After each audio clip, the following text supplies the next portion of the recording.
Welcome to another episode of The Greatest Pod, where we discuss and debate what makes something great. I'm Ron Swallow, I'm Ed Greer.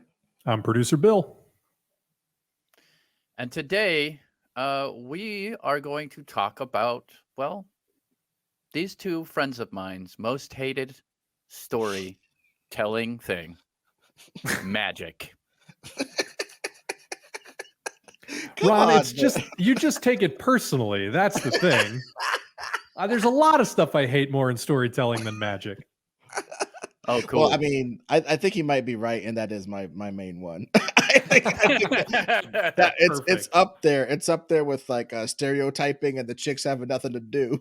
No, I'm just joking. But like I know that Ron knows that I don't like magic. I never really took it seriously as a place that stories could go or a thing to help stories along. I was always very much street level person, or like spy stuff or anything like that, even superhero stuff that I could reasonably science up. That's always been my jam. Ron knows that you start divining stuff out of sorting hats and jazz. I'm just like, check, please. I gotta get out of there. I gotta jump out the window. Yeah, absolutely. I understand that. So now, a lot of you know that I'm obsessed with fantasy novels, and I've read an outlandish amount of them. Um, and I would say that there's sometimes where magic is not good for the story when like the magic system doesn't work or is just like ridiculous. Um, and but for the most part, I think a lot of times the magic is sort of like a thing to make it more interesting and fantastical when you're telling an underdog story or some other type of story. You just also have something fun and fantastical in the book to keep it a little more entertaining, perhaps, is maybe what it is. I want to get into this before Ed and I just absolutely start eviscerating it. So Yeah. Ron, I want you to make your full-throated defense. So I want you to elaborate on that. What do you mean make it more interesting? What about magic makes the book more interesting? Well, it's fun for one. Like the idea How? that, well, I mean, like the idea that you could throw lightning. That's Hold on, cool. hold on. Well, I want to get into brass tacks on this, and let Yeah, me lay out a groundwork. Right? yeah, I could say, why do you like riding on roller coasters? You say it's fun. I want to break that down even further. So, like okay, with roller coasters, it's literally because you get a small glimpse of the sensation of dying while knowing that you're not actually going to die in most likelihood, right? And hell so yeah, that adrenaline rush, it triggers that adrenaline rush of like, oh my God, this is just a small piece of what it would be like to look death in the eye, right? And there's just something very kind of primal about that. In addition to like everything else that a roller coaster does to sort of get your blood rate up, to disorient you, just essentially almost give you like a drug induced experience without the drugs, right? So that would be a quick 60-second defense of like why a roller coaster is fun.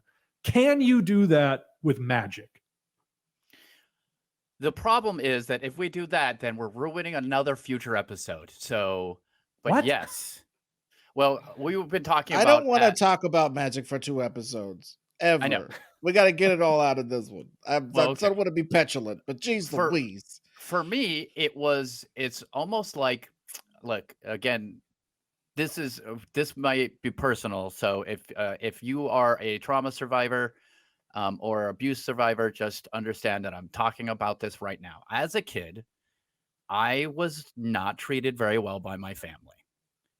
And when you're a kid and you're getting abused by people who are bigger than you and stronger than you, whether that be at school or your actual family members, um, the idea that there is something in the world that is a way to fight back with that, whether that be,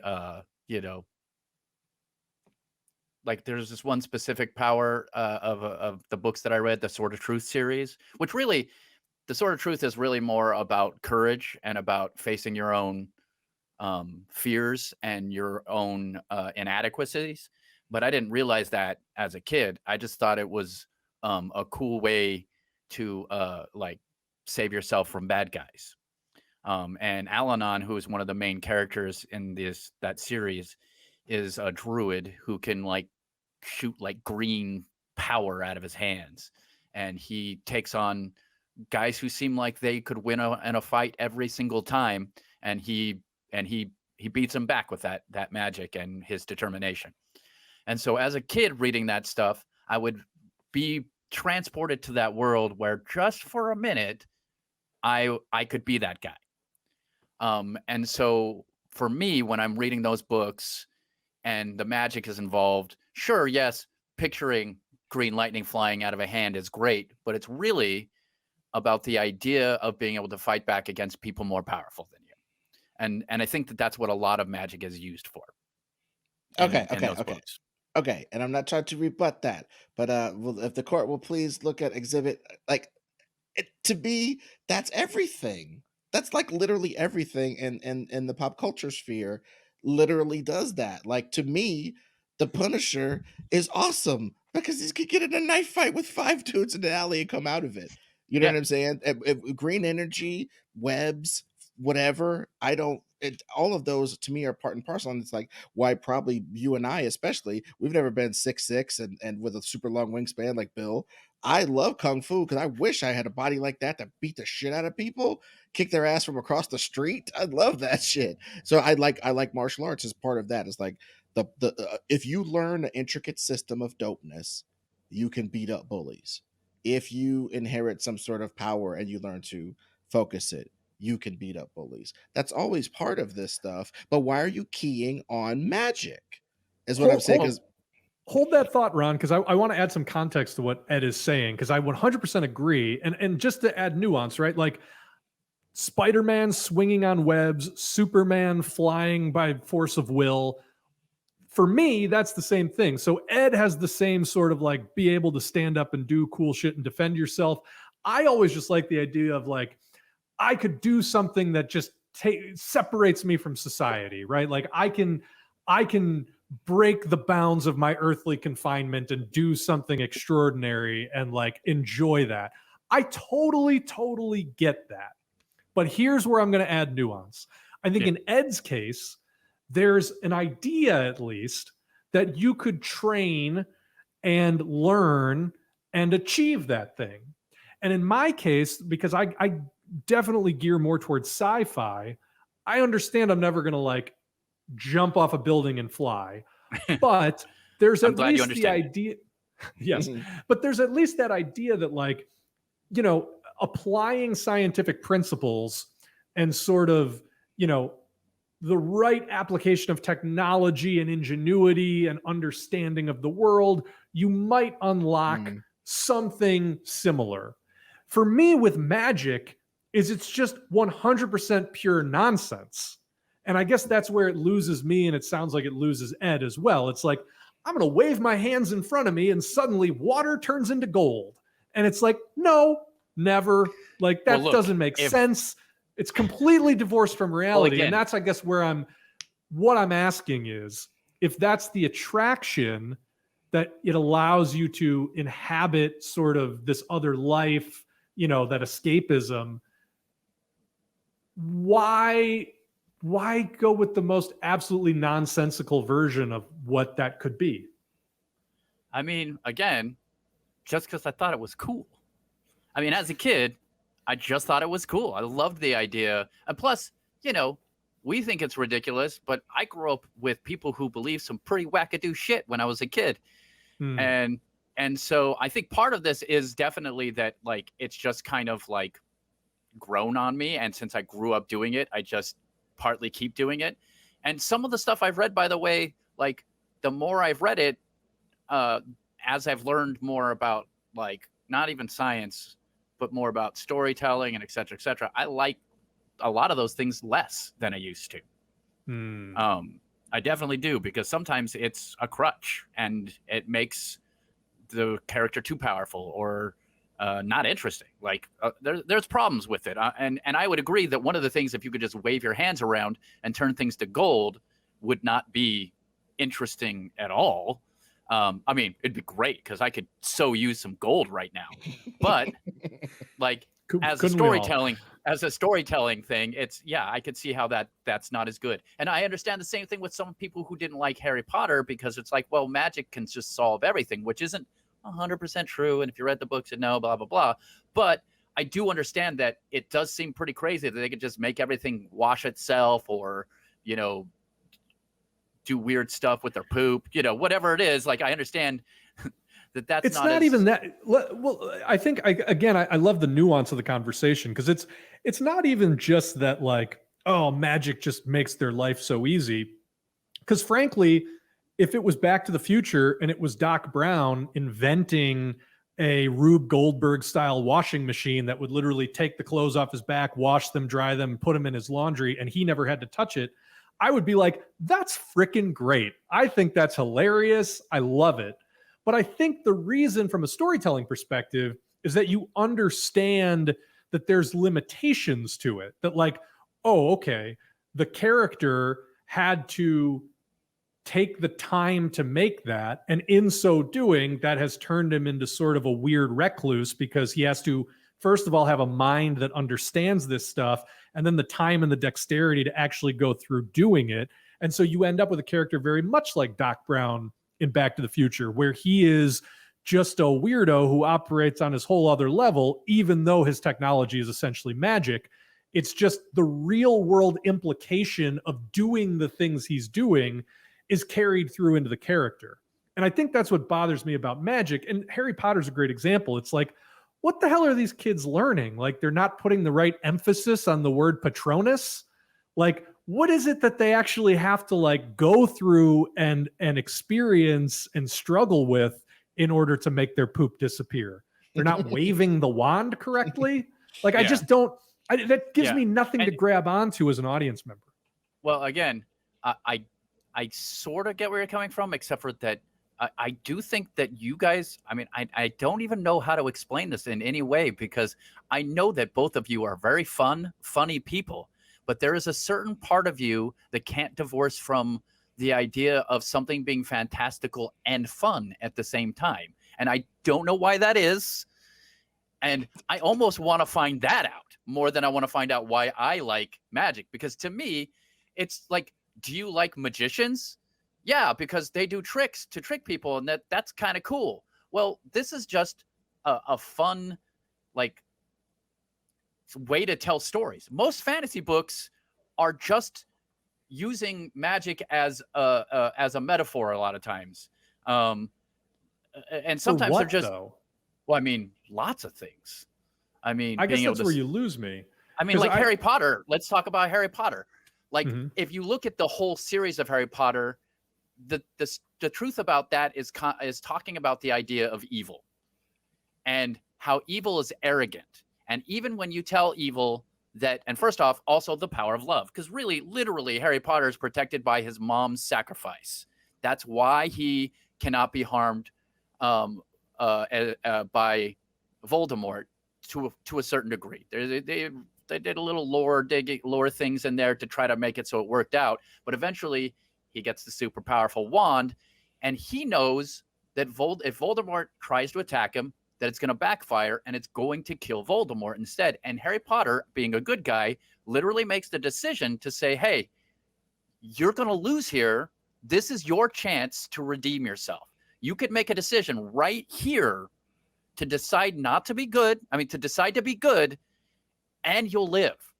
If you do what you were acting like you're going to do, you will die. He literally gives him a chance, because that's what good people do. And then Voldemort, being as arrogant and proud as he is, that's his big downfall. He dies not because he wasn't powerful enough, but because he's too arrogant. And okay, that tracks, and I understand the dramatic impact of that. I guess where you lose me from the beginning, though, is somebody who sacrifices themselves in love does not protect you from anything. So that metaphor is not true. Like, the idea that Harry Potter's mother sacrificed herself and so he now has this inborn specialness, that is not true. That is Well, not, and when I say true, it's true within the context of the story, but it's not true, capital T, true truth about life. Like, I in mean, order, I would. I'm sorry, it's not like that, and that's, I think that's what really bothers me about this shit. It is creating expectations in an audience that within themselves are divorced from reality. Like, the act of protecting somebody from evil is a great expression of love. It really is. But it has no permanence. It's something you have to do over and over again in order to make sure that it happens. And without being able to do that, the next best thing you can do is teach them to do the work and have the perspective to be able to identify evil and fight against it on their own, right? That's reality. And so you're creating this false reality where you're literally presenting a falsehood. Like, the fact that his mom dies and performs this one act and now he's just protected for life, requiring him to learn nothing and do nothing, is bullshit. Like I get everything that Bill is saying. I personally don't feel as angry about it in regards to like eternal sophistic like truth or whatever, but I do rub up against the same thing of like, I think the thing about Harry Potter that rubs me raw is they do their work twice, right? His mom sacrificed for him, that's super awesome, but he also lives under the stairs with fat people who deny him things. You know what I mean? That's, So you've yes. set up a world where he has every reason to feel like he'll never win. He has every reason to feel like going to magic school is his only way out of this shit barn he's in. He has every reason to believe that I gotta get great at magic or else my life is gonna be a shit bomb back with those fucking muggles. Okay, I'm with you all the way. Oh, but you had a sainted Captain America shield made of magic over you the whole time, and one of your main people that helped you out through magic school in these situations where you weren't going to lose or you couldn't die. But anyway, somebody had to help you out, and the reason why he helped you out is he wanted to bang your mom. Wow, that's that all awesome. that all connects to what I'm saying, though. It's just that idea of like, I'm again with you. Like, at the beginning, that setup of like 100%, that kid should be motivated to go and make something of himself because his life sucks. And I'm he down is. with that.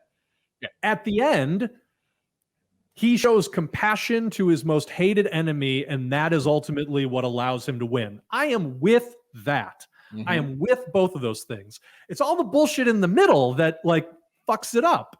Because to Ed's point, it's like, okay, he's definitely properly motivated, but then what does he do? And that was always my problem with those goddamn movies too. It's like Harry Potter is the least interesting character in those movies because he's spends most of the time standing around just like looking at things wide-eyed, like, what is happening here? And it's just like, bro, do something.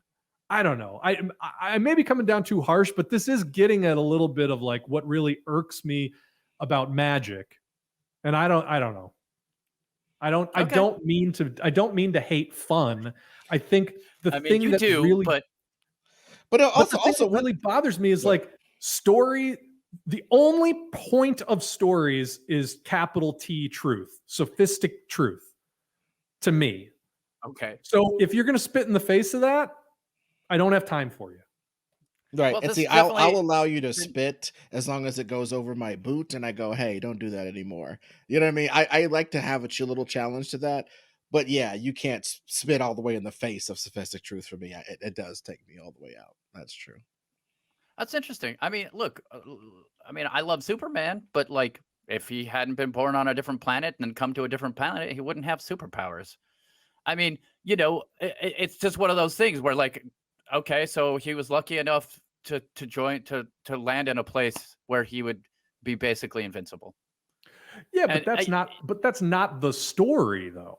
oh, I know, That's know just that's just the setup. Well, he's basically saying that in the eyes of the person who reads Harry Potter, there's a lot more than just waiting around for destiny to happen. There's all these hijinks and there's personal there's growth and his choosing to be growth of his friends with the people friends. you choose to be friends with, Right. knowing And like I said, but do trust me, I get all that. I think one thing it would be useful for us to talk about at this point in the conversation is the times that magic was cool to Hmm. all of us, and that way we can figure out when you think magic was super cool, when Bill thought magic was super cool, and when I thought magic was super cool. And there, to me, I'll just start it with a minor one. I'm talking about super minor. Beastmaster. Somewhere in that movie, there was some magical crap that was happening, and they made these like soldier dudes who like could fly like flying squirrels, and they flew down, and they would grab people up in their webbed wings and disintegrate them. They would grab you around, and envelop you into their wings, and something inside of them excreted some acid or something. And when they opened their wings, a bag of pus and bones would fall out from where you were. That creature imprinted on me, obviously, and that creature obviously has some kind of weird mystical origin. I think that was awesome. The bad guy has things that disintegrate you by enveloping you and eating you in this weird way. I was so impressed. I thought that was super cool. I knew there was no sci-fi reason for that in that story. You know what I mean? I, But it didn't give the hero an undefeatable advantage. It didn't give the villain an undefeatable advantage. It was part of an action story.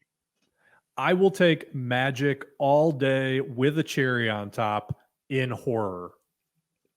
Anything horror, Mm, chock full of mm, magic, I don't give a shit. mm, That's just a broad brush stroke. Like if you are going, because all magic is a storytelling shortcut, right? mhm. So if you want to create an adversary that has an advantage that's just going to make life horrible for your hero, magic the shit out of them. I'm down. Okay, cool. Um, I want to say in horror, it's funny because you say horror, of course. I would be remiss if I didn't bring up Supernatural. Um, but Yeah, you would. honestly, the Okay. magic in that is actually pretty cool because like a lot of the stuff they do is actually like, you know, okay, so in order for a ghost to be put to rest, you have to burn their bones so that they can truly be free of the mortal coil. And that's so there's an idea for that. You can protect yourself with salt because it's pure, and a spirit can't get through something that's pure. Like there's these little things. Their magic does get a little more ridiculous. There's Anunnaki magic and angel magic, and it's 15 years of having to one up yourself over and over again. Mm, So it mhm. just got to a point where it got a little ridiculous, but it was fun. So whatever. But like at the beginning of that, there was like rules to it that's really fun. So as far as the horror kind of goes, I think that actually fits really well for Supernatural. My favorite thing, I think, still is probably gonna be. I think it's gonna be the Sword of Truth in the first Sword of Shannara books. And the Sword of Truth through all of his series plays a part in it. And what it does is it literally reveals the truth of who you are. And so in this world, the magic, if you don't stay focused and um, I guess true to yourself, the magic can basically take you over and turn you bad. Mhm. Mhm. And so the Sword of Truth basically reveals what you've become, and you either die because now you've basically become a phantom of yourself, or you can come back to yourself and see the truth of all the bad decisions you've made and all the place that you let something control you. So that's one of my favorite things. That's Terry Brooks, who is probably my favorite author of all time.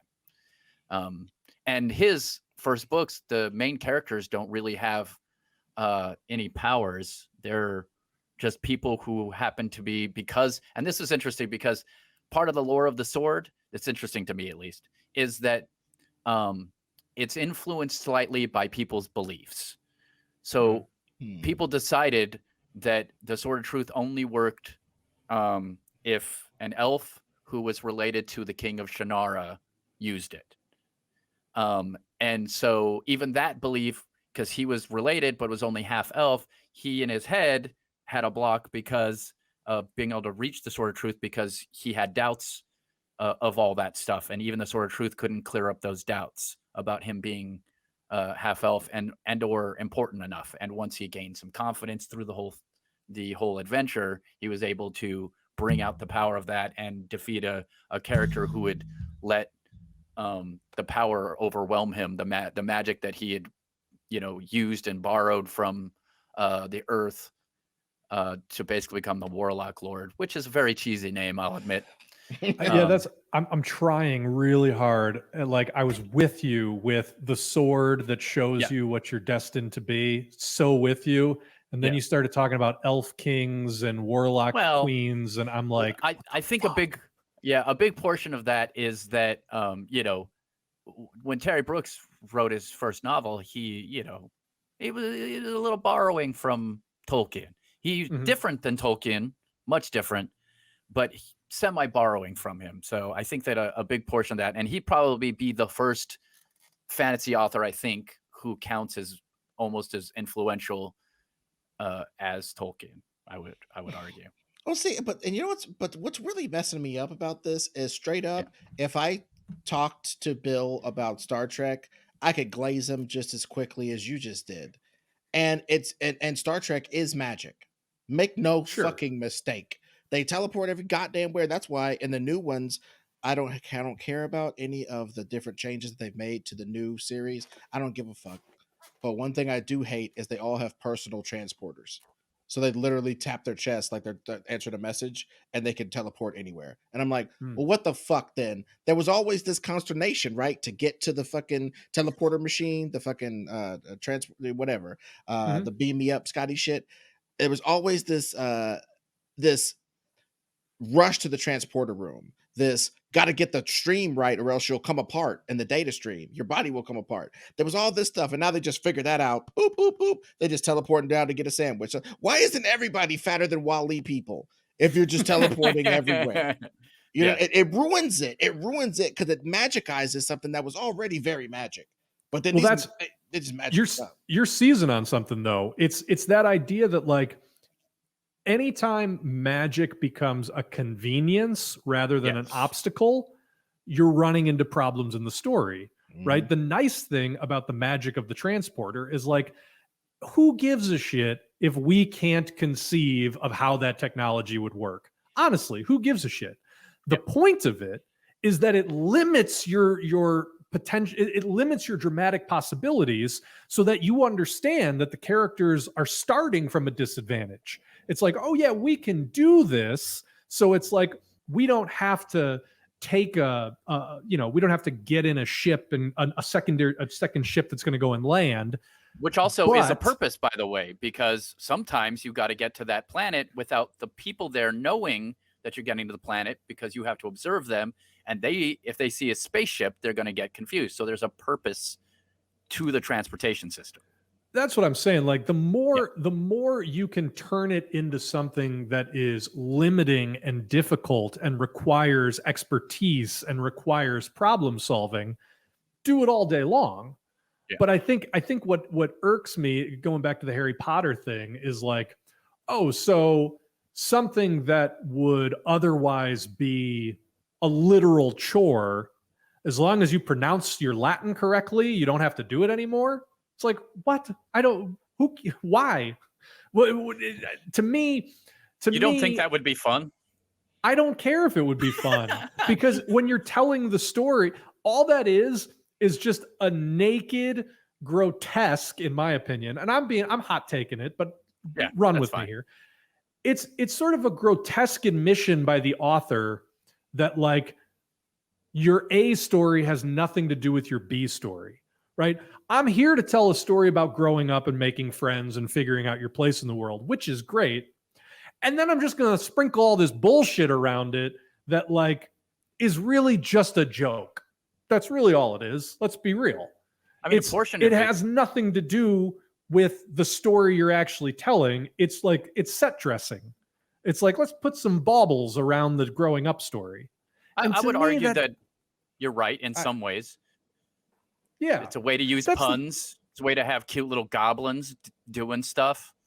Although that they're house slaves is kind of bad. You know, and by the way, look no further than that to look at the amount of thought that J.K. Rowling is actually putting into the consequences of this world that she's created, where it's like, oh, you've got a whole indentured race of beings? Like, turn it into a joke and don't really focus on it too much. I don't Yeah. know.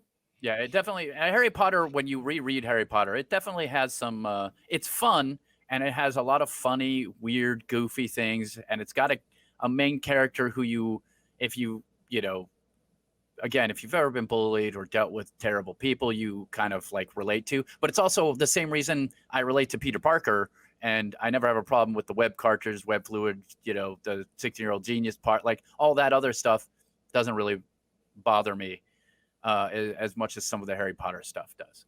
But getting away from Harry Potter, I think there's a lot of places that magic is just dressing. You're right. Sometimes it is just dressing. Piers Anthony. Have you read any Piers Anthony books? Never heard of him. He does a lot of punning, and people have different talents in this world, and it's like a different world, Xanth. And so, like, a lot of what he's telling is the same story of like people learning about stuff, how to get better with talking to girls and et cetera, et cetera.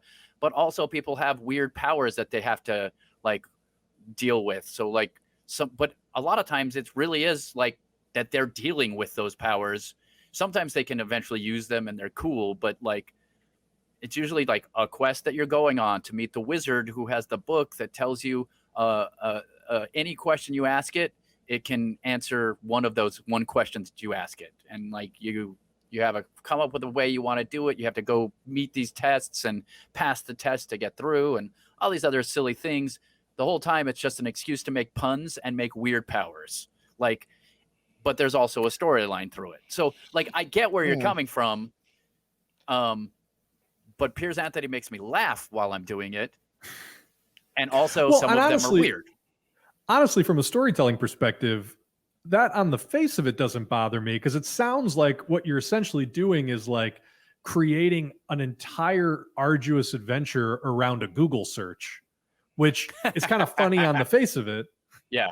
But also, like, to me, that's the right way to use all these tropes is you use them to create complications, not to make your world softer, less realistic, and easier to live in.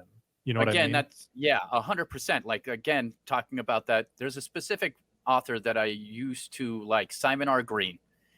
But now that I've read a lot of his books, and for a while, it was just like, man, these characters kick butt. But eventually I realized they kick too much butt. There's never a problem. The problem is just solved by their amazing skills. It's very Snyder-esque, honestly. And it's been a bummer because I started reading them. I started reading a new novel, and I was like, oh no, I don't like this anymore. And I also started having a problem with a lot of fantasy because they have races that are bad guys. Oh boy, don't get me started. And I don't like that. Like I think that's a bad idea.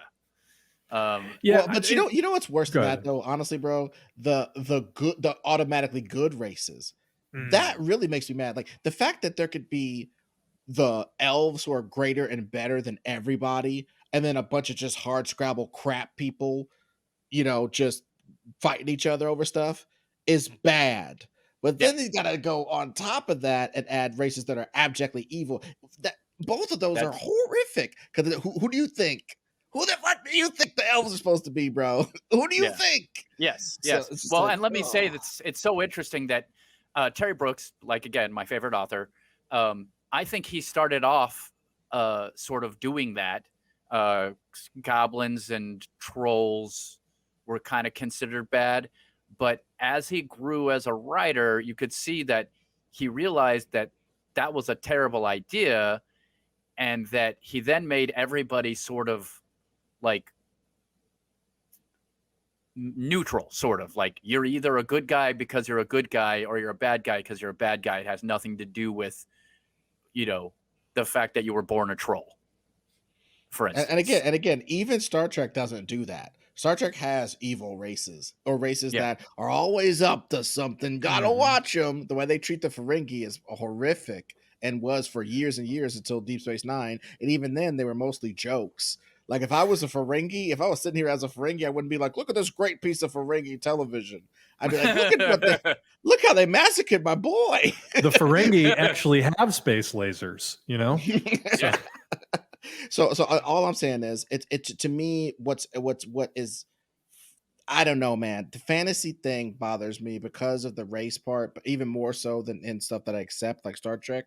But it's also something in fantasy that like I think there is a little bit too much totemic like yes. stuff. You know what I mean? You got to go get this thing, grab this thing, and it'll help you. Grab that thing, and it'll help you.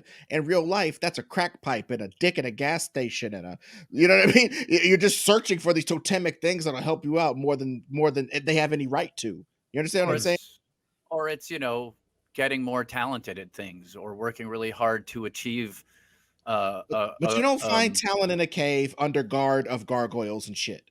You don't. That's what I'm saying. Talent is you. You go get your talent. You achieve your talent. There ain't no damn gargoyles guarding your talent in some kind of cave somewhere. You don't got to go how do you know that? simsalabim and get Maybe past them. That's you maybe know the that's maybe that the sucks. gargoyle is just really shitty white dudes But but that you've Ron, I got think to that's a great impress. no, but that's a great rebuttal because I think it belies what Ed is saying that you know there is no such thing as somebody who is guarding you from getting your talent, except I don't even know if there's an except for that. You know what I mean? Like the struggles and the trials and the tribulations that we go through in life are either with ourselves or with people who are trying to keep us away from I don't even know what to say. I mean, Well, it's magic is an opportunity. That's the situation. In a real mm, story, an opportunity isn't a magic bauble. An yeah. opportunity, I could see that in any sort of story. I wrote a fantasy like movie back in the days, but I always kept it as like this world has money. There are 5 people on this entire planet that have superhuman abilities, and they run shit unequivocally. And ain't nobody coming in to try to ask them any damn thing. They haven't hidden their stuff somewhere where the hero can get it. Our heroes are going into the castle of doom of these bad guys, and they don't know that they're going to make it out because they have nothing special about them, or they think they don't. And I love all that stuff, but that's like setting your people against like these stakes, for lack of a better word. And I just don't like when stakes are circumvented by a magical invention. I think if you use a teleporter thing with your Sim Salabim and you teleport to the wrong place and it's full of demons and crap, and your damn wand breaks, and you got to spend a week and a half in demon land putting your damn wand together while they're trying to eat you to get out of there. And boy, do you got a story to tell. Your magic puts you in a worse situation than you could have possibly been in on Earth. That's the juice to me. But when they just solve everything, or not, or solve major portions of it, or find the ability to just ramrod through some situation because they found some object. I like it when it's somebody with a rocket launcher. I don't like it when it's a wand. I'm an asshole. That's me. Well, I'd co-sign that because like I love to see Superman doing cool shit, for example. But I guess it always just feels like I don't like where there's that panel that goes around where it's like Superman's bench pressing the weight of the planet for 6 days, and it's like, oh, that's just rancid bullshit. But when Grant Morrison does it in All Star Superman, where it's literally like, hey, you're pressing against 600 quintillion tons, which is the weight of a planet, and he does it with one hand. I love that because that's not the story. The story isn't about like, let's see how powerful Superman is. The story is about like, bro, you're dying and your body is reacting in this weird way. And this is a fun little bit, but like the fact that you can do this isn't some achievement for you. The story isn't celebrating how powerful you are. That's not the point. And every time I see a WandaVision finale where it's like the story is just there to celebrate how much the character has achieved and unlocked their power, I'm just like, man, do I not care. Man, do I not care. The last time I cared about that was The Matrix because again, Mm, it was still tied to mental energy. It was, mhm. and they kept telling me he was the one, and then he proved to himself that he wasn't, and chose not to give up. That's what made that whole story work for me. Is like I found out I wasn't the one. Oh well, I still want to get in there and mix it up. Well, wow, that's so brave.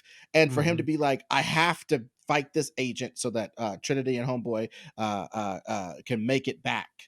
I'll Yeah, fight this agent. caring for others is the thing that unlocked his potential, and that's a cool like he didn't believe until the very very very very very end, and Hmm. he didn't care. He just wanted to help people that he thought were doing the right thing, and that's a great story.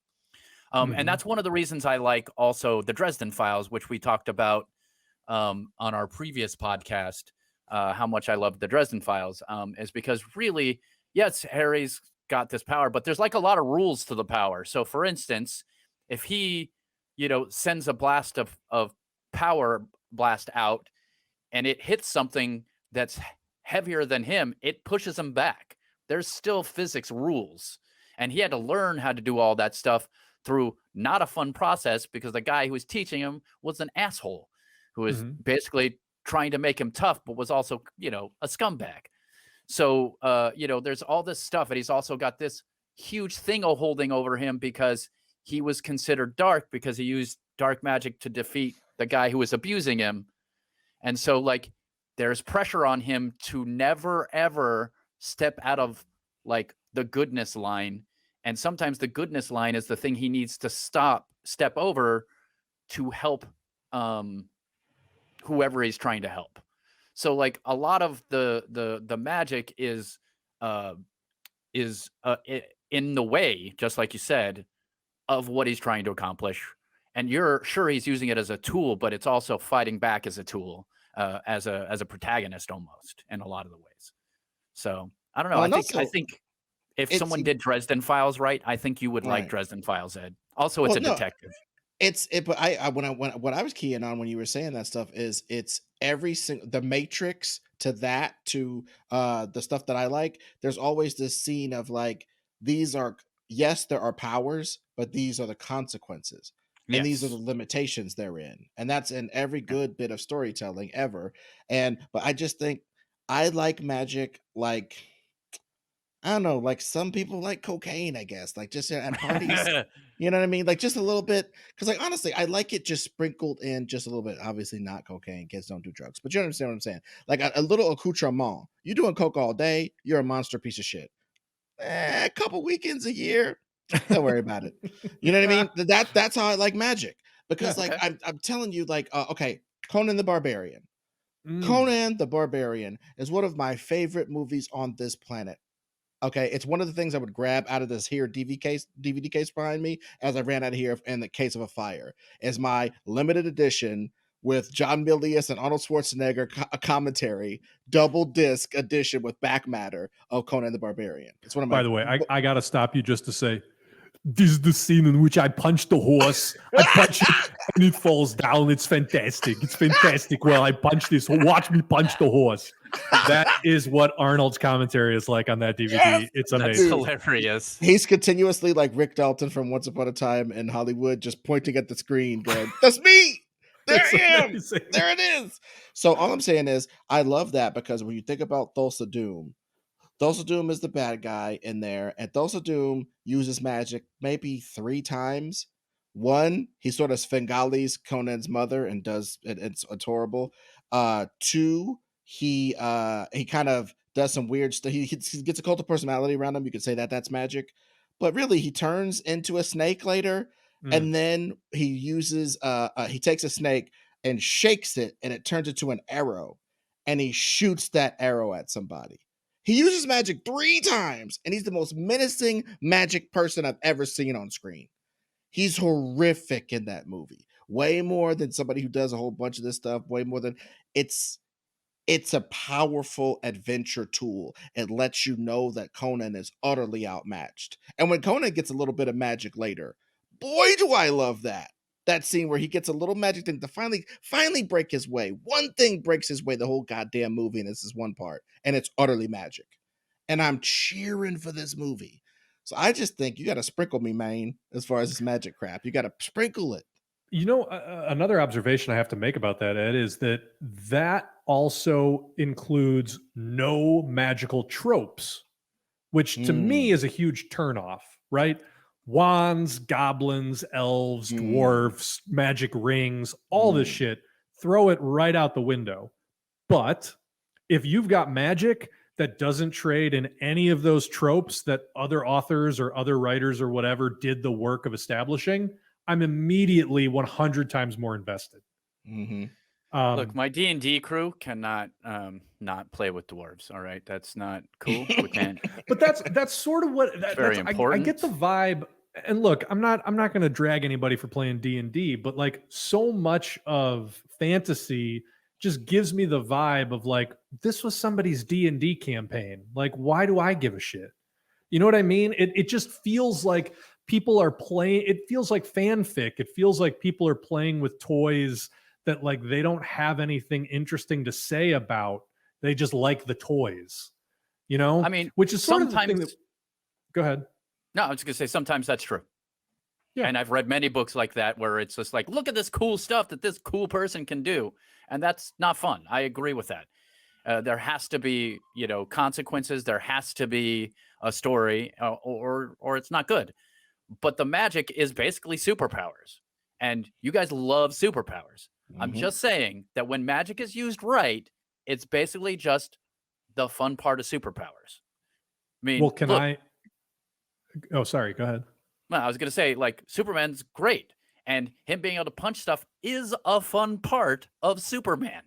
It absolutely is. And it isn't the only thing that makes Superman cool, not even close to it. Him being able to fly is awesome. It's not even close to the thing that makes him the coolest when you actually read the great stories that Superman has. But it's still for sure. No, for sure. And I'm the first one to like Superman is 100% magic. Like everything Superman can do is magic. That shit is soft sci-fi. That's generous. Yeah. The reason I brought up tropes though is I wanted to share my favorite magic system since we all kind of came in with that. Yeah. The Sandman by Neil Gaiman. Ooh. And that I think it's interesting to talk about because it's so far afield of everything that we've been talking about. And that this idea of like it's magic in so much as fundamental forces of the universe are personified in order to sort of elucidate how the universe works, how life works, like being able. I kind of get the chills just thinking about it. Like the idea of being able to have a conversation with death, to ask a question of dream, to have a conversation with delirium. It's like the idea that we live in a universe we can't control. We are all victims of the universe. And so creating a system of magic in which we can actually interrogate those things that we are all otherwise helpless victims of. I mean, that's the sort of, it does the dual thing of being both like empowering on a conceptual level, but also worthwhile on a story level. And to me, like magic has never been better than in that sort of milieu. Yeah, I mean, Neil Gaiman is probably, you should probably read every Neil Gaiman book if you ever have the time to read Neil Gaiman stuff. He pretty much nails everything that you would want out of any magical type thing that he does do. It's pretty friggin' incredible. Everything he does is pretty incredible. And it all has consequences and it all has a purpose. So like in some of my favorite books, he's just got like, like one book is telling the story of a man. He hates what he has, but he's clinging to it. And then when he goes on this adventure, all he's trying to do is get back to what he had, even though he didn't like what he had. And by the end of the book, he realizes that he never really wanted what he thought he wanted, and he wants something else. So it's really a story about a person coming to know themselves better and making a decision to live a happier life. That's really what the story is about. But it's disguised in him disappearing from the world magically because he becomes seen by and part of a group of people who are secretly unseeable by regular life because of whatever Mhm. magic that exists because of that. And it's really more exploring about disappearing and learning about yourself and becoming a true to yourself. But Well, Mhm. just it's the disguised in that way. opportunity. Yeah, the opportunity to get outside of regular life and see your life in a different through a different lens is literally what stuff like John Carter from Mars is about. You know what I mean? He's like a fucking Confederate asshole who goes to a cave and jumps his ass to Mars. And on Mars he can jump real high and he's like Flash Gordon. He's like, hey, I might not be a Confederate no more. I hate green people now, or whatever he was doing in that book.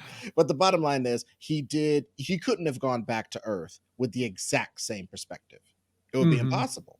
He has Mhm. just had this adventure. That's the value of that Flash Gordon type jazz, which is just magic as well. You know, the Sure. Flash Gordon type jazz is they're trying to give these old Buster Brown heroes uh a an entree to another world so that we can appreciate our world. I think that's really well said, and I think the reason why I connect with the Sandman is it sort of feels like that series does that thing to the reader, right? Yeah. Mhm. Because I and this goes to a little bit about using tropes versus not using tropes, but like I could watch 1,000 heroes go through 1,000 tests to find 1,000 magical swords and never come away with sort of the mind-blowing appreciation of hope and the struggle for a better day than watching Morpheus walk out of hell and telling the devil, what power does hell have if you cannot dream of heaven? And Mm.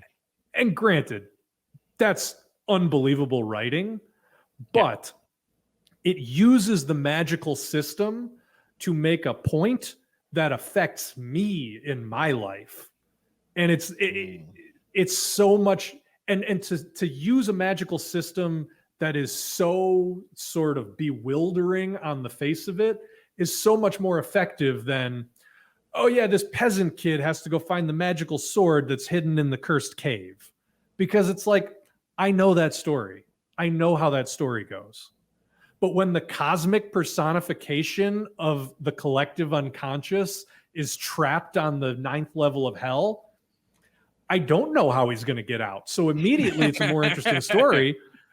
And then secondly, if you're a very good writer, you use my inherent lack of expectation, my inherent, curiosity to slap me in the face. And I love nothing more than a little BDSM from my fiction.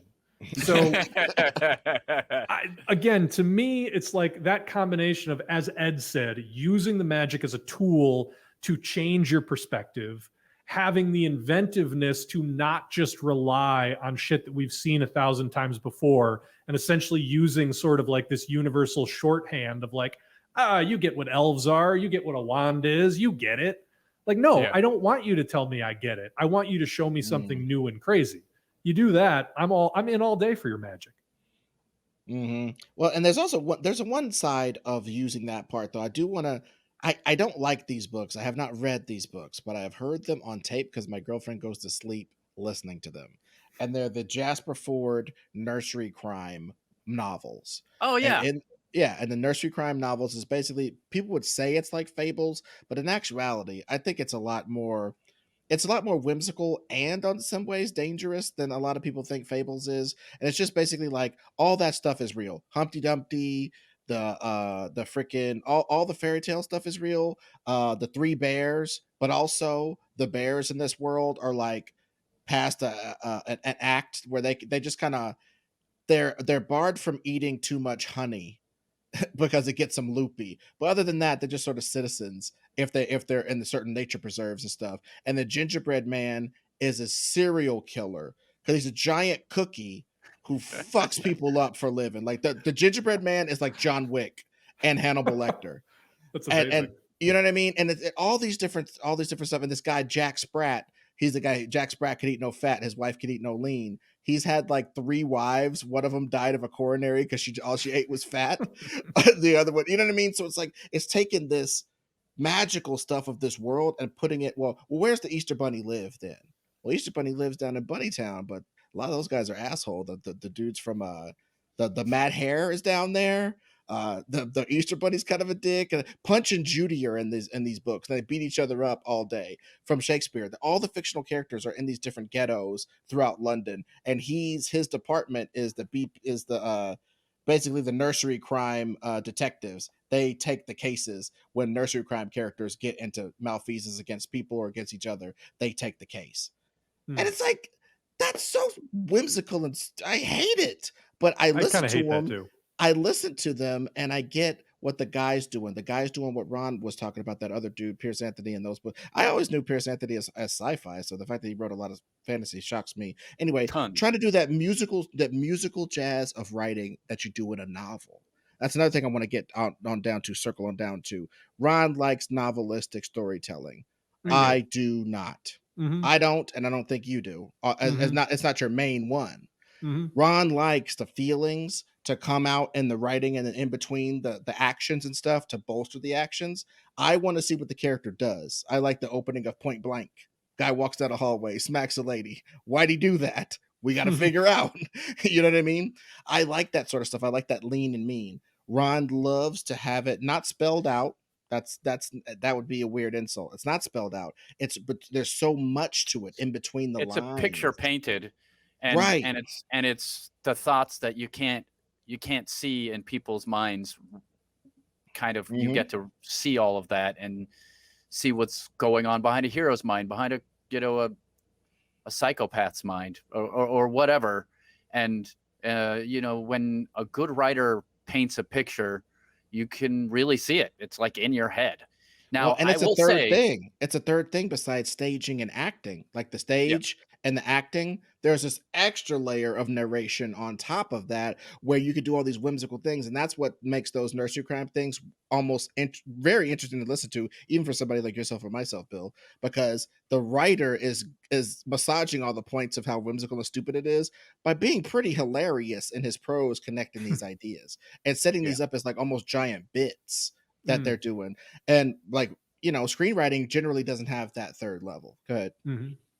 Yeah, I mean, that's what Piers Anthony does. That's what he makes his book so great, is that they're also real funny. Like, you just have a good time reading them because you're laughing at the situations, and a bunch of it. Like, he has one where a kid's like going on an adventure and he keeps meeting girls, and the girls are real nice to him and he doesn't know why. It makes him feel weird because he's 12 and 13 years old, and you know what I mean. Like these little experiences you get to feel that you remember feeling, and then he says dumb things to the girls and they get mad at him and he doesn't understand because it doesn't seem like dumb. It just seems like he said a thing. You know what I mean? Like it's just fun. I love that sort of thing.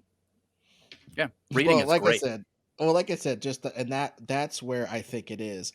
I almost hate that because I feel as though a lot of these fools, like they use these trickerations, right, to weave this stuff that doesn't make no damn sense, and then they just remark upon it. Isn't it quite funny how this sucks? It doesn't make any sense. Ha! How hilarious from a whimsical world where everything doesn't make sense. And then they get it over with this cutesy stuff. And me as a screenwriter, I wish you would. If you have ever read a screenplay, I wish somebody would take a whimsical, shitty aside to explain why their screenplay sucks a little bit and massage it that way. You'd be thrown out the window like Axel Foley. It's ridiculous. Well, it's funny because it's the opposite of stand-up. Stand-up writing is like, has to be concise. Even in a story that you're telling, that has to be concise or it will not be funny, period. But in books, it's not the same thing. Although the dialogue should be funny. And I'll tell you, Neil Gaiman is amazing at that. Fantastic. But I also I love Michael Chabon's writing style. And that guy, his sentences are luxurious in their complexity. I mean, that guy writes when he writes. It doesn't really have anything to do with whether or not there's magic, though. Like Michael Chabon writes very sort of grounded, maybe magical realist in some cases. But yeah, I'm kind of with Ed, like using sort of your sprightly sophistication as a writer to excuse sort of, I don't want to say like shitty, but just sort of nonsensical story choices, or even in some cases tropey story choices. But it's like, don't worry that they're tropes, because nudge nudge, don't we all know they're tropes? Like, bro, we're not trying to have like a fun little get together. You're here to tell me a story, god damn it. You know what I mean? Like, don't abdicate your responsibility with your fun whimsicalness. That's I'm kind of with you on that one, Ed. Well, and just like Ron said, though, you know we came onto this and we were just like, is magic the best thing that ever happened to storytelling, or is magic the greatest trick the devil ever pulled in regards, or the greatest trick authors ever pulled in regards to this jazz? And I think what we've really come down to is Ron has an actual sense of whimsy. I think I do. really, I think Ron has a sense of whimsy, and Ron has a sense of real you strain your own credulity, Ron. You try to strain your own credulity to the point where you're receptive to all these stuff, where I'm a mailbox slit and people are trying to throw stories through it from 20 yards away. You know what I mean? And I've just got stories banging off the mailbox slit all day. I will not allow them in. And it takes a certain shuriken going right, just aimed right, thrown just hard enough to tip in, that gets me. And like sci-fi can do it, superhero stories can do it. Magic is just, I guess magic is a big soccer ball trying to get through that mailbox slot with me. I think it's a brilliant observation that this really is at the heart of it more of a conversation about whimsy than it is about anything else. Yep. Because I can be totally, I discovered this about myself as we talked. I can be totally down with magic, but I would rather it be Freddy Krueger, The Exorcist, Neil Gaiman's Sandman, or like the Monolith from 2001. You know, like, I am down with magic as long as it is horrifying and oppressive and something that we need to destroy. Like, yeah. I'm just not here. or a not cosmic, here. Yeah, a cosmic metaphor. Cosmic personifications, I will read all day. Give me that Jack Kirby magic as much as you want. Like I said, or horror or whatever. But like, yeah, when we get into elves and goblins and wands and the tropes and the whimsy, I think is what I'm just hard out on in all cases, all the time. Fuck you. Not you, Ron, but like just... No. Yeah. No, look at the examples we did. You did those examples. I did Thulsa Doom, the monsters that turn you into bones. Yep. and both of those stories, it's a barbarian. I've said it before, I'll say it again. I'll sword and sorcery with you up to a certain point all day, if it's my boys Conan or somebody like that. But I just can't go with you when we're on a quest and our shirts button up or have those goofy laces at the top and we got frilly sleeves. It's over. If you got your shirt off and you got a loincloth, you got a sword in your hand that's caked in blood and mud from the last adventures you just had, and you're stumbling into town drunk trying to get some Black Lotus, that's where it's at for me. And you're trying to fight a wizard. The wizard is up in a castle that you and your homies got to climb a rope up to get and kill and steal his jewel or whatever. I'm down with that, but as soon as I'm the guy with the magic, and I reject it.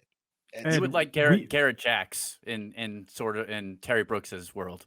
He's the weapons master, and he literally goes from town to town, like basically A-Team style, solving problems for people in a couple of short stories. And it's like taking out a wizard so fast that the guy can't do any magic in that time. But he's also got to like deal with a bunch of crazy. Anyways, you would like weapons master, Garrett Jackson. Well, I was going to say, Ed, we're not anti-magic. We're just anti-Ren Fair. That's what we are. And I love the Ren Fair. I really do. I'm telling you, we have found the locus of this disagreement. It's not about magic and it's not about fun. It's about whimsy and aesthetics. That's all we're talking about here. I'm glad 100%. I'm glad we got to that though. And it's like, yeah, I'm glad we got to that. Although Harry Potter did catch some shrapnel, and he's neither Ren Fair nor well, it's whimsy. There is a He's fair amount of There's whimsy. whimsy, and it's he's very Ren Fair funny. adjacent. He's Well, Ren and Fair it's- adjacent. Mhm. Definitely, it's funny. I mean, there is a bunch of Harry Potter that is using comedy to do what you guys said, to wink at you, like, oh, look at this, look at this, look at this comedy thing I'm doing with this trope. That definitely exists in that. But she did it better than everybody else, and then became an idiot who hates trans people weirdly, and now she doesn't have a career. So not that that matters because she has $1 billion. But Well, but the $1 billion part is, I think, part and parcel with what this whole conversation has been about. There were enough elements that people could recognize, and then you just tweak those a little bit. That's been proven the way to make money, make a hit song, make a hit Yep. movie, make a hit anything. What is this? Turn it around over here just a little bit, and which is really weird because I would think we would have cracked Star Wars by now. I don't know, and it's probably a whole nother conversation. I just want to say, like, that is another way of magic that got over on me. And you know what's odd about that? It was the very first time that they explained the magic, and it made me hate it. The midichlorians thing. The only time ever that they Fair. explained the magic system and ruined it for me ever happened in Star Wars. I just say that, like, it's for all the things that we know are empirically like successful. Every time they try to take Star Wars and just turn it a little bit, it's so obvious they're trying to do Star Wars, and we universally, as a populace, reject it and throw it into the freaking sun. It's so funny. Yeah, it's true. Well, guys, thank you for chatting with me about this stuff. This was a fun episode for me because while we did vehemently disagree on things, I do love that we came to a consensus on why we actually disagree and are cool with that consensus. Like, I 100%. totally get where you guys are coming from, and you guys know I'm whimsical because I am a weird, whimsical dude, and you guys have been putting up with that for the last 4 years, and I really appreciate it. So for those of you listening, you should know at this point that we have a Patreon. It's patreon.com/thegreatestpod. If you want to get extra pods, it's $5. If you want to get art sent into your mailbox, it's $7. Plus you get those extra pods with that $7 fee too. So check it out, patreon.com/thegreatestpod. And thanks as always for listening to another episode of Ed. The Greatest Pod.